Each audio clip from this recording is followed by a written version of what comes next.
if you're going downhill, it's so easy to get out of control and die. Whereas you're going uphill, you actually have more control. So even mountaineers know that even with hiking, a lot easier and safer to go up the mountain than down the mountain. Because when you're going down the mountain, that's often actually where you end up falling and might hurt yourself. So that's that thought. But anyways, thinking back to photography. So my personal thought and philosophy is that the photos you make should inspire, motivate, and uplift the souls of others, people who are looking at your photos. But the downside right now is that it seems that the bias of photography is actually, in order to make a more virtuous photo, you must make it more quote unquote emo, or you need to make it like kind of weird and strange, or you kind of need it to be about pain and suffering and injustice in the world in order for it to be virtuous. So if you're a quote unquote serious photographer, effectively you're not allowed to be happy. And even if you think about philosophers, thinkers, people, stuff like that, right? It's the more melancholy and dark one is, one seems to be more profound, philosophical, and deep. But actually, on the contrary, I believe that to be a false statement, because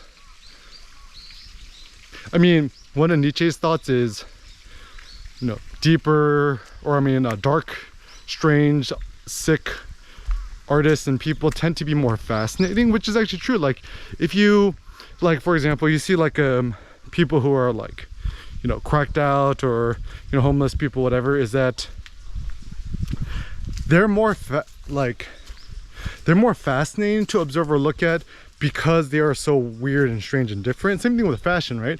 Fashion is all about like looking really weird, right? Like like even if you look at the new Balenciaga stuff and the new, you know, Kanye's new fashion, whatever, it's like, how can we make people look more alien and non-human like than to just make humans you know, look more human, right?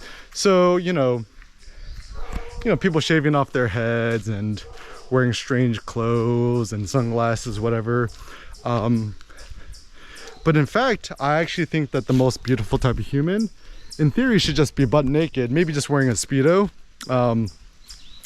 You know, so the ideal is, if you want to see how beautiful, you know, I'll speak to men, right? Ideally, a man shouldn't wear a hat, shouldn't have sunglasses, whatever. Like, bare face, nothing on their face, not even glasses, right?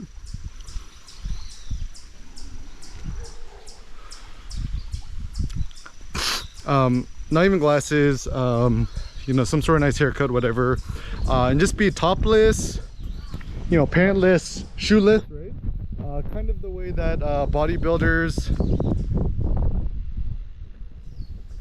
pose, right? I think that's a nice idea, and therefore it then becomes the standard of beauty, or male masculinity, or male beauty, is that it's actually based on your body's physique and muscles, whatever. But anyways, so I've actually found that, even for myself speaking, I've actually become more courageous in street, like, you know, certainly when I see something I want to photograph, I still hesitate and, you know, sometimes feel scared, whatever. But I'm a lot less fearful now than I was in the past. And I think maybe it's because I've been getting into powerlifting, got my 551 pound deadlift, etc. And something about increasing your body's physical strength, I call it adrenaline management, is quite beneficial to photography and street photography. Because, you know, even so much of photography, right? Like, even if you're let's say a portrait photographer or a model photographer, whatever, right? It actually requires a lot of directing and engaging with the subject. Like actually, I would say 80% to 90% of a portrait photographer's or a model photographer's skill isn't actually their technical prowess. It's actually the way they're able to interact and engage with their subjects. So for example, Richard Avedon, he would often, like, you know, jump in the air and dance with his subjects, and he would know how to provoke a certain reaction out of them. And I think that's what made him such a great photographer.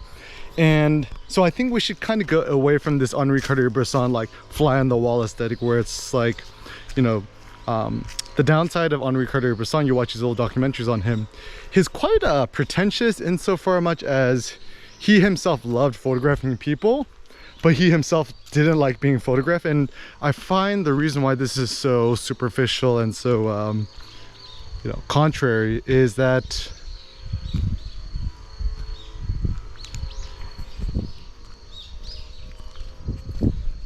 in order for you as a photographer to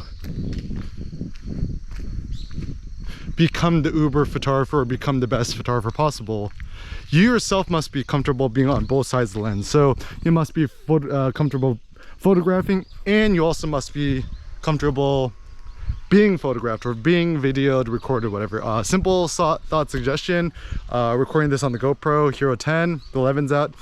Just turn off the LCD screen in the front and the blinking lights. And I'm just hand holding this. Like, there's no mount, there's no whatever. Just use the standard stabilization, no external microphone.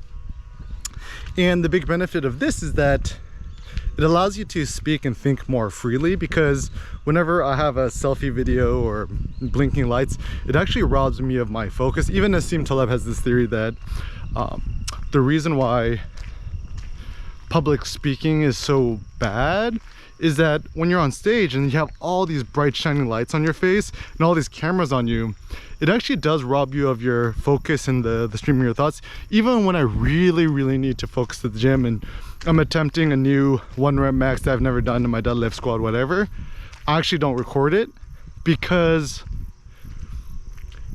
like if I'm trying to do a new PR for a deadlift or a squat or whatever, and I've never attempted it before, even if there's a 1% distraction, if I'm just thinking back in my head that, oh, is my GoPro at the right angle, am I gonna capture the right whatever, or I become conscious of the camera, it prevents me from doing 100% force output and just being really focused on the moment. Similarly speaking, think about it this way. If you had a Porsche 911 GT3 RS, the new one, right? And you're trying to do a new Nuremberg record, right? Are you gonna be texting while driving? Probably not, right? And similarly speaking, the funny thought I had was, even parenting, whatever, being with your kid, ironically enough, if you want to become more present with your kid, the way to do that is kind of doing more quote-unquote dangerous stuff with them, because if there is an element of danger, you can't just be like on your phone, because there's a chance your kid might be hurt. However, this is the downside of taking kids to a playground, that it's quote-unquote safe, right? Parents just doing whatever random stuff on their phone. But actually, I don't trust playgrounds, because actually they're far more dangerous, insofar much as, like, even in America, right, like slides often break.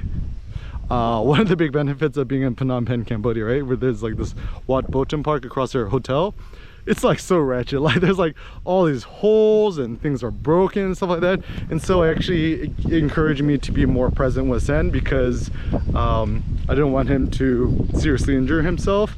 So I would just encourage you to take your kid to the mountains and go hiking and stuff like that. And if the kid falls, it's all good, right? But anyway, so that's one thought. Another thought I had too was about Samgyeopsal